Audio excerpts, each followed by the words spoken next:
Bunga Citra Lestari sedih perutnya disebut buncit hingga jadi bahan omongan. Pemain film dan penyanyi Bunga Citra Lestari sedih ketika tubuhnya menjadi bahan hinaan warganet di media sosial. Saat itu Bunga Citra Lestari yang biasa disapa Unge disebutkan membuncit di bagian perutnya. Foto Bunga Citra Lestari dengan perut yang diduga buncit itu sampai tersebar luas di media sosial. "Aku sedih karena body shaming," kata Bunga Citra Lestari.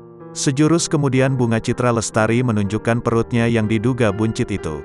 Bunga Citra Lestari menyebutkan bahwa perutnya terlihat buncit sebagai hal yang wajar karena sering makan di malam hari. "Kebetulan my body shape memang begitu.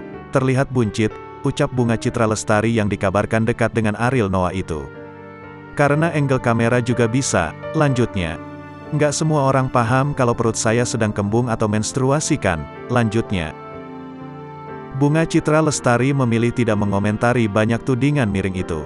2 atau 3 tahun lalu aku sangat kurus dan kehilangan banyak berat badan meskipun makan banyak," kata Bunga Citra Lestari.